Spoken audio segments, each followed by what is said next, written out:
Hello बच्चों, विजय गुरु में आप लोग का स्वागत है। तब प्रश्नावली 3.1 को आज हम सोल्व करेंगे। तो प्रश्नावली 3.1 को सोल्व करने से पहले इसका हम स्टेटमेंट जान लेते हैं कि चैप्टर जो है दो रैखिक समीकरण वाले युग में है, उसके बारे में जान लेते हैं कि दो चर वाले रैखिक समीकरण जो है यहाँ पे है। देखिए, दो चर वाले रैखिक समीकरण युग्म के बारे में जान लेते हैं, आखिर ये सब होता है क्या। तो बच्चों, आप शुरू से अंत तक बने रहें। मैं आज इसको पूरा डिटेल में बताऊंगा ताकि आप लोग को कोई एग्ज़ाम में प्रॉब्लम ना हो और समस्या ना हो। तो यहाँ पर हम सभी के मतलब बताएंगे। ओके, दो चर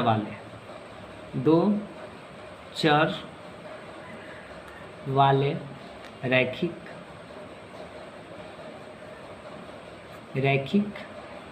युग। अब इस सभी का अर्थ बताएंगे। ओके, ये सभी का अर्थ देखिए। चर का मतलब क्या होता है, रैखिक का मतलब क्या होता है, युग्म का मतलब क्या होता है। ओके, तो देखिए चर के बारे में पहले जान लेते हैं।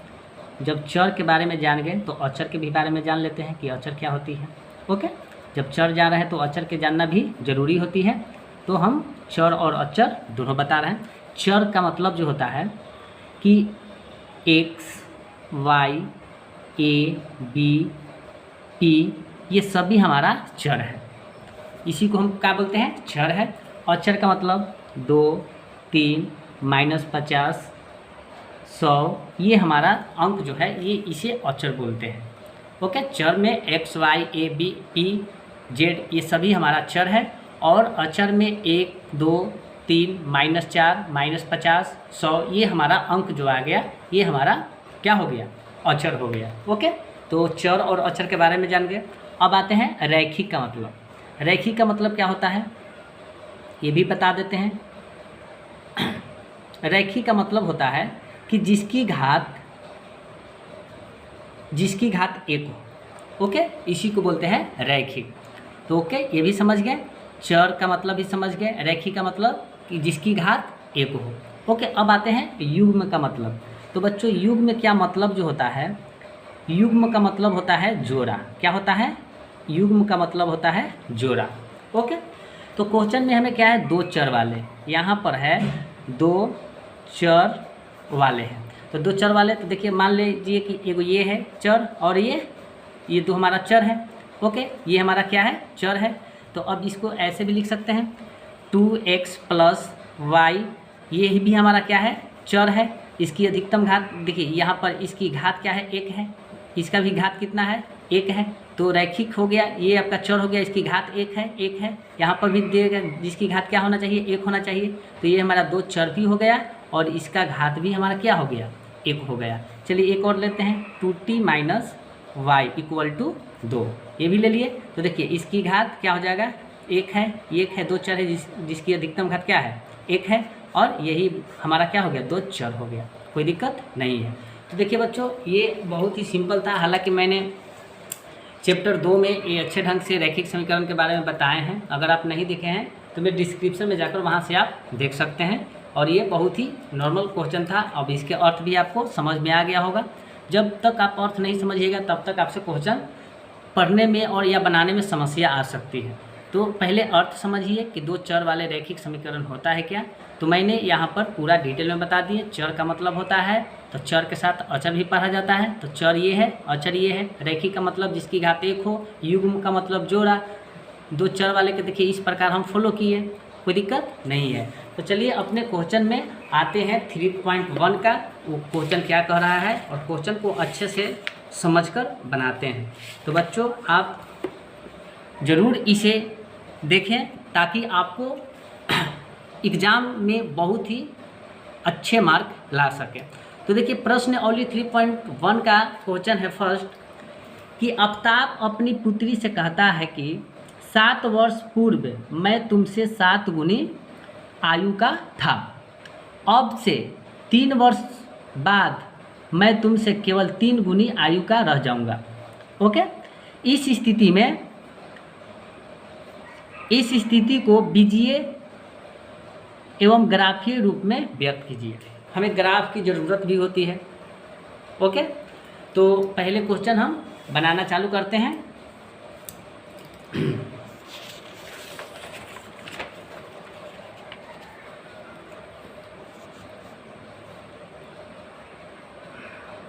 प्रश्नावली जो है हमारा बच्चों 3.1 का है, कक्षा 10th है, यानी 10वां है। ओके, 10th क्लास का ही है बच्चों। तो देखिए पहला है क्या, आफ्ताब अपनी पुत्री से कहता है कि 7 वर्ष पूर्व मैं तुमसे 7 गुनी हो जाऊंगा। तो क्वेश्चन नंबर 1 है, माना कि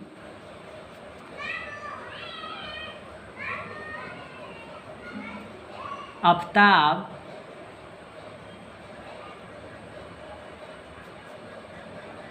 की वर्तमान आयु,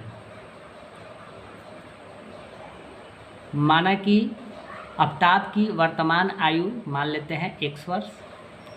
ओके, तथा पुत्री की वर्तमान आयु y वर्ष मान लेते हैं। ओके, फिर क्या है कि 7 वर्ष पूर्व, यानी 7 वर्ष पूर्व, 7 वर्ष पूर्व आफ्ताब की आयु, आफ्ताब की आयु। तो पूर्व में बच्चों माइनस होता है, तो x माइनस क्या होगा, 7 हो जाएगा। ओके, x माइनस क्या हो जाएगा, 7 हो जाएगा। तो पुत्री के भी क्या होगा, पुत्री की आयु भी क्या हो जाएगा, ये हो जाएगा y माइनस 7 हो जाएगा। ओके, ये कंडीशन को फॉलो कर रहा है, कोई दिक्कत नहीं होगा।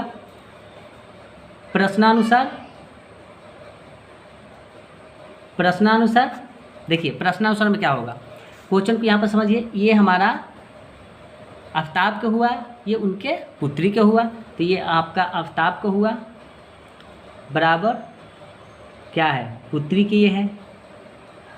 तो पिता से पुत्री के कह रहा है कि 7 गुनी, पिता से पुत्री को क्या कह रहा है, 7 गुनी। तो यहाँ पे हम 7 लिखेंगे और उसी को हम इस प्रकार फॉलो करेंगे, x माइनस 7 बराबर 7 में y से करेंगे तो 7y माइनस 700 से 49। ओके, अब यहाँ 7 x minus 7 equal to, sorry बच्चों यहाँ पे ऐसे हो जाएगा, x ये प्लस है तो इस साइड आएगा तो minus 7y equal to minus 49, ये माइनस है तो उस साइड जाएगा तो प्लस 7 हो जाएगा। ओके, तो x minus 7y equal to minus 49 में से 7 जाएगा तो माइनस 42 हो जाएगा। और ये हम समीकरण क्या, 1 मान लेते हैं। ये समीकरण क्या आ गया, 1 मान लेते हैं। फिर क्या कह रहा है बच्चों यहाँ पे, फिर कह रहा है कि अब से 3 वर्ष बाद मैं तुमसे केवल 3 गुनी आयु का रह जाऊंगा। तो उसी प्रकार फिर करेंगे द्वितीय शर्तानुसार, द्वितीय शर्तानुसार 3 वर्ष बाद कह रहा है, 3 वर्ष बाद, तो बाद में प्लस का चिन्ह होता है बच्चों, क्या होता है, प्लस का चिन्ह होता है। तो आफ्ताब है पहला, आफ्ताब की आयु क्या हो जाएगा, इसमें x प्लस 3 हो जाएगा। ओके, वर्ष होगा। फिर क्या है, पुत्री की आयु, पुत्री की आयु क्या हो जाएगा बच्चों, ये हो जाएगा हमारा x प्लस, ये भी हमारा क्या हो जाएगा, 3 हो जाएगा। कोई दिक्कत नहीं। प्रश्नानुसार, प्रश्नानुसार x प्लस 3 ये हमारा आफ्ताब का हुआ, अब बराबर 3 वर्ष, यानी ई हो जाए, ई सॉरी बच्चों यहाँ पर y हो जाएगा, मिस्टेक हो गया था बच्चों, थोड़ा पुत्री के y माने थे ना, y। अब यहाँ पर बच्चों ये होगा y प्लस क्या हो जाएगा, 3 वर्ष। उसी प्रकार x प्लस 3 बराबर 3y अब प्लस 3 3 जा 9, तो x ये प्लस है तो इस साइड आएगा तो माइनस 3y बराबर 9, ये प्लस है तो उस साइड जाएगा तो माइनस 3, तो x माइनस 3y बराबर 9 में से 3 गया 6, और इस समीकरण हम मान लेते हैं 2 मान लेते हैं। ओके, तो हमें तो 2 समीकरण निकल कर आ गया। अब कह रहा है क्या कि अब बीजीय गणित के रूप में आ गया, ये हमारा क्या आ गया, बीजीय गणित के रूप में आ गया है। तो यह आप फर्स्ट इक्वेशन और ये दूसरा इक्वेशन, और प्रत्येक इक्वेशन को 2 पॉइंट निकालते हैं पहले, उसके बाद हम ग्राफीय विधि से हम बनाना चालू करेंगे। तो पहले प्रत्येक को हम 2 पॉइंट निकालते हैं। तो यहाँ पर पहले क्या है, क्वेश्चन समीकरण 1 है, यहाँ पर बच्चों लिख लेते हैं समीकरण 1 से। तो समीकरण 1 से क्या समीकरण 1 से है, तो समीकरण 1 से है x minus 7y equal to minus 42 है। ओके, ये हमारा 42 है।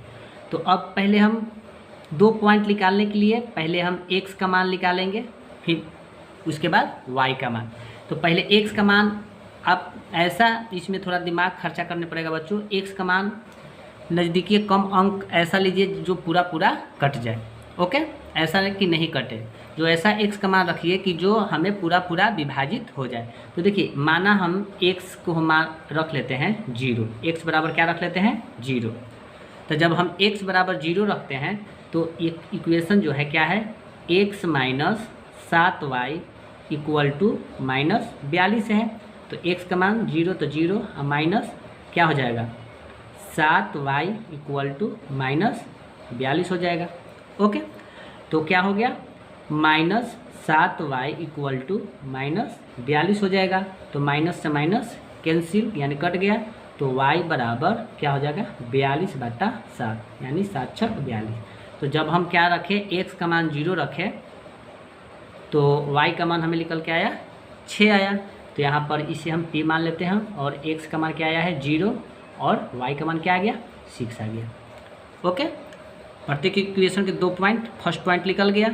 अब फिर क्या करते हैं बच्चों, इस बार हम y बराबर 0 रख लेते हैं।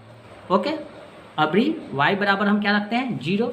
तो उसी प्रकार क्या हो जाएगा बच्चों, x minus 7y equal to minus 42। Okay, तो x माइनस 7 गुने अभी y का मान 0, तो यहाँ पर 0 बराबर माइनस क्या हो जाएगा 42। ओके, तो x माइनस 0 बराबर क्या होगा माइनस 42 होगा। तो x में 0 घटाएंगे तो x ही होगा, अब बराबर क्या हो जाएगा 42 हो गया। तभी हम y का मान रखे 0, तो x का मान निकल के आया क्या आया माइनस 42। तो इसे p माने थे, अब कि इसे हम q मान लेते हैं। तो q आया, x के मान आया है कितना, x का आया है मान 42, y का भी कितना आया 0, यानी x इक्वेशन का 2 पॉइंट निकाले। उसी प्रकार अब समीकरण क्या करेंगे, समीकरण अब 2 है तो 2 में अब 2 से लेते हैं। ये तो फर्स्ट इक्वेशन का 2 पॉइंट निकाल लिए, 1 पॉइंट 2 पॉइंट निकाल लिए, और इसको भी क्या निकालेंगे, समीकरण 2 को उसी प्रकार करेंगे। तो समीकरण 2 में क्या है, तो समीकरण 2 है x माइनस 3y बराबर क्या है 6 है। ओके, 6 है। तो अब क्या करेंगे,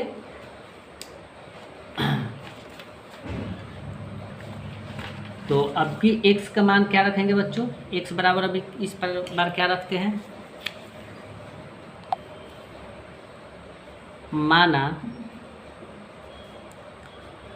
x बराबर 0 रखते हैं। ऐसा रखना है मान बच्चों ना कि पूरा पूरा विभाजित हो जाए, ऐसा नहीं कि मान रख दीजिएगा अलग तो पूरा कट ना पाए तो दिक्कत हो जाएगा आपको ग्राफ में।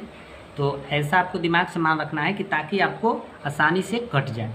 ओके, तो इस बार समीकरण 2 में 0 x बराबर फिर रखते हैं, तो क्या आ जाएगा, क्वेश्चन क्या है x minus 3y equal to 6। तो x का मान तो अभी 0 लिए हैं, तो 0 माइनस 3y इक्वल टू 6, तो माइनस 3y इक्वल टू क्या हो जाएगा 6। तो y बराबर 6 बटा माइनस 3 हो जाएगा। ये कट जाएगा के बार में 2 बार में, तो इसका आया -2। तो x का मान 0 रखें तो y का मान आ गया कितना -2। तो इसे नाम रखे थे P, इसे नाम P Q, तो अभी R रखते हैं, R रखे हैं। तो x का मान क्या है रखने पर 0, तो y का मान कितना आया -2। ओके, इस बार फिर अब क्या करते हैं बच्चों, फिर हम इसका भी 2 पॉइंट निकलना है ना, फर्स्ट पॉइंट निकल गया। अब इस बार हम रखते हैं y बराबर भी फिर 0 रखते हैं। तो उसी प्रकार क्या होगा बच्चों,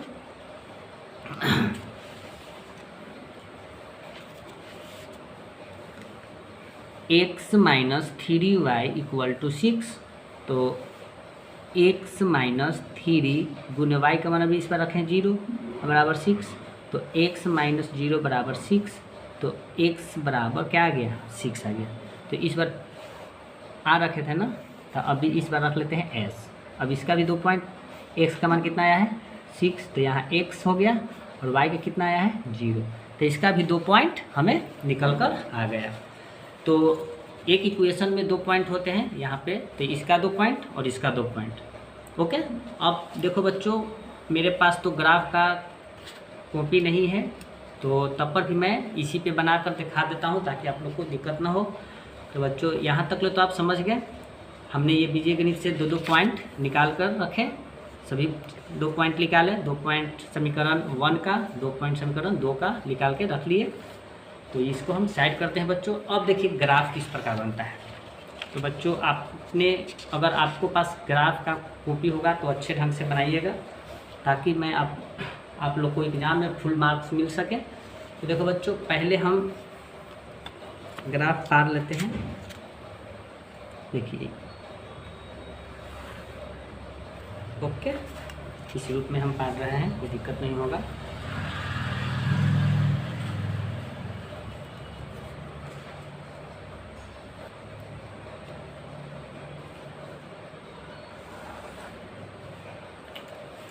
ये हमने इस विधि से पार लिए। ओके, इसे बोलते हैं x, इसको x डैश बोलते हैं, इसे बोलते हैं y, इसे y डैश बोलते हैं। कोई दिक्कत नहीं है, बीच में 0 होता है, 0 होता है। और हमें देखिए फर्स्ट इक्वेशन हम जब भी बनाए थे, तो अभी बनाए थे, तो बच्चों देखिए फर्स्ट में है x बराबर 0, तो y का क्या है 6 है। इसमें है x बराबर 42 माइनस 42, तो y का क्या है 0 है। तो पहले हमें ये वाला लाइन जो है x वाला अक्ष को 42 के अंतराल पर लेना है। तो देखिए बच्चों, हमने इस प्रकार बनाना, आप लोग 10-10 के अंतराल पर लेंगे तो आपको पूरा अच्छे ढंग से यहाँ पर ऐड हो जाएगा। देखिए यहाँ हम लिए 10, यहाँ 20, यहाँ 30, यहाँ 40, और 2 अंक का बढ़ा देने से हो जाता है 42 है, तो वही 42 हो गया। क्योंकि उसमें ग्राफ में आपको एक गौर से देखिएगा तो देखिए 10 पॉइंट पर आपको काटा हुआ रहता है, कट किया हुआ रहता है, तो आपको वहाँ से अच्छे ढंग से समझ में आएगा। इधर भी ले लेते हैं 10, 20, 30 और 2 का 42 यहाँ हो गया।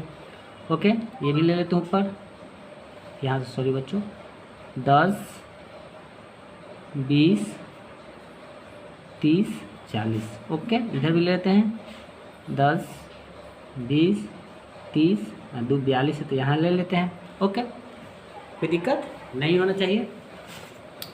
अब क्या करना है बच्चों, अब हमें देखना है, यहाँ पर देखना है बच्चों कि x बराबर 0 और y बराबर 6। तो यहाँ पर अब देखिए, ये तो y अक्ष है, तो x के यहाँ 0, तो y अक्ष 6, तो देखिए बच्चों बीच में पॉइंट होता है 1, 2, 3, 4, 5, 10 का पॉइंट होता है। उसी 10 पॉइंट पे यहाँ पर लंबे लाइन खींच दिए हैं। तो देखिए ये यहाँ से एक 0 हुआ, 6 गिन लीजिए, 0 तो यहाँ पे आ गया है 0, तो 1, 2, 3, 4, 5, 6 यानी यहाँ पर आ जाएगा। तो 0 यहाँ पर बन जाएगा बच्चों, यहाँ एक डार्क कर देते हैं और कॉमा 6 यहाँ पर लिख दिए। ओके, कोई दिक्कत नहीं होगा। अब इस पॉइंट में आते हैं, ये तो हमारा हो गया x का। अब फिर इसमें देखिए कहाँ है, फिर हमें यहाँ पर है बच्चों, ठीक है। अब देखिए -42,0 यानी x का मान कितना है 42, -42 है, और y का मान है कितना है 0। तो इसी प्रकार देखो इस साइड में आते हैं बच्चों निगेटिव मार्क में, तो देखिए हमने 40 यहाँ लिखा था, इतना कितना के बीच में था 40 के बीच में। ओके, तो एक तो यहाँ ये तो हमारा 0 है यहाँ और 42 इसके बीच आएगा, तो यहाँ पर ई पॉइंट को हम ऐसे कर दिए, यहाँ डार्क कर दिए। ओके, और डार्क करके क्या करेंगे बच्चों कि इस स्केल से लेंगे बच्चों और इसको हम मिला देंगे, यहाँ से ऐसे करेंगे और इसको हम यहाँ से कट कर देंगे, यहाँ से काट देंगे, यहाँ से इसको हम काट दिए। ओके, और यहाँ लिख देंगे -42 कॉमा लिख देंगे 0। कोई दिक्कत नहीं हुआ। ओके, अब क्या करना है, सेकेंड इक्वेशन में आते हैं। सेकेंड इक्वेशन में क्या कह रहा है, सेकेंड इक्वेशन में ये तो फर्स्ट इक्वेशन का आ गया 2 पॉइंट, 1 पॉइंट 2 पॉइंट, ये हमारा आ गया। सेकेंड इक्वेशन में भी है x बराबर क्या होना चाहिए, इसमें दे रखा है x बराबर दे रखा है 0 और y बराबर 2, y बराबर -2 है। तो x बराबर 0, यहाँ पर 0 तो है, -2 यानी माइनस इधर में आता है, ई होता है प्लस में, ई होता है माइनस, तो इसी पर 1 2 यहाँ पर एक पॉइंट डाल कर दिए यहाँ पर। ओके, लिख देंगे यहाँ पर क्या लिखेंगे 0, -2।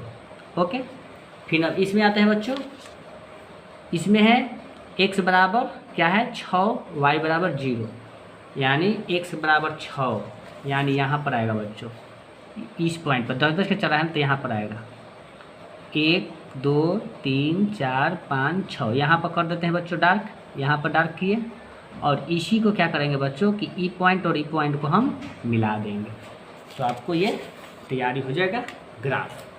तो अपने पास ग्राफ का कॉपी ज़रूर रखें ताकि आप लोग को कोई दिक्कत ना हो बच्चों, और इसी को हम पॉइंट को मिला दें। तो यही हमारा ग्राफ तैयारी होकर एकदम तैयारी हो गया, तो कोई दिक्कत नहीं हुआ है बच्चों। तो बच्चों अगर वीडियो अच्छा लगा हो तो लाइक सब्सक्राइब एंड शेयर ज़रूर करें और अपने दोस्तों के साथ शेयर करें, ताकि आप लोग हमें सपोर्ट देंगे तब तो हम